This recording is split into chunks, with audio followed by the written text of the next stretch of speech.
So we are back with our traffic talk for the month of May. I'm Jeanne Ingersoll, the Director of Business Development for ShopperTrack Analytics, and I am joined yet again with my wonderful colleague, Grant Gustafson, our Head of Retail Consulting for ShopperTrack Analytics North America. Grant, it's always great to be back with you. I look forward to this every month. It's always good, and I feel like they treat, it's quicker and quicker every time we come around. They So turn excited to around. They be turn here. around quick. Well, lucky me. So, last month we highlighted what to expect for retailers and overall shopping traffic as we head towards a very busy summer season. Now, we know that that's not uncommon. Retailers really focus on these summer holidays to help generate additional sales, obviously, outside of the very busy, just overall holiday season.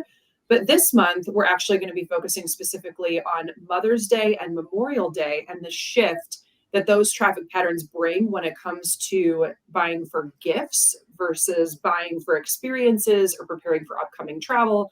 So, Grant, what can you tell us about how traffic patterns shift for Mother's Day specifically? Yeah. So it probably feels like we talk about holidays a lot here, but they truly do shape, kind of our spring and early summer traffic trends as consumers are out, shifting with different priorities. If we look back to April, we really saw that April had a solid performance, really driven by a later Easter. So April overall was only down 0.6%, which outperformed its year-to-date trends. Um, we really saw solid performances in categories like family apparel and outlet centers. So family apparel was up 1.2%, and outlet centers were up 1.1% for the month of April. Really showed that consumers were out there looking to make those purchases and prioritizing their family, but also prioritizing value when they were looking to make their buying decisions. As we look towards Mother's Day, that trend was a little different, right? Mother's Day is more about gifting and celebrating the holiday. So that holiday, we really saw traffic being driven in categories like jewelry and accessories and luxury. So jewelry and accessories was up over 15% week over week heading into the week of Mother's Day. And then luxury was up 14% week over week heading into the holiday. Awesome. Us moms do like our jewelry, that's for sure. That's great news. Thanks for that, Grant. So how does this lend itself to the shift overall of going from gift buying to now purchasing experiences and planning for travel as we head towards the Memorial Day holiday? Yeah. So it's great that you pointed it out because there really is kind of a shift in the consumer mentality, as we head towards the early and midsummer holidays like Memorial Day and July 4th, where those holidays are all about gathering and celebrating with friends and family. So this shift in consumer behavior is really going to be, changing the product categories that should be driving sales in our store, but also change how we're merchandising our stores.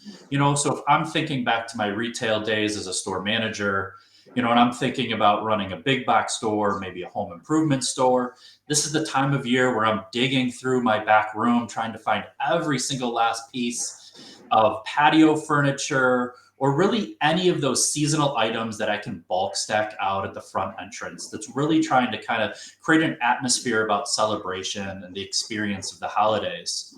When we think about apparel and accessory brands, think about, how can you create inspiring experiences in your store? They're going to help your consumer come and say, hey, I need to purchase this particular item or look at this collection to celebrate these upcoming holidays. So really it's about a shift in the consumer mindset. And I really think that our stores should kind of share in that same excitement, and we should be reflecting that celebration with our consumers. Mm-hmm. I love that. I think that makes perfect sense. Well, as always, you can reach out to myself and Grant. You can connect with us directly on LinkedIn to continue the conversations. Also, our traffic tracker for the month of April was released just last week, so be sure to check that out. And last but not least, we have a very exciting webinar coming up on June 11th that you are absolutely not going to want to miss. ShopperTrack overall, we've been helping retailers for over 3 decades gain clarity across a variety of different types of store networks by driving smarter staffing decisions, implementing ways to help improve conversion rates and average transaction size, ultimately leading to tons of operational gains just by having visibility to traffic analytics alone. We created the industry, and now we're introducing a way to actually leap it forward, which we are incredibly excited about. A next generation solution that is built to deliver enterprise insights at scale for retailers.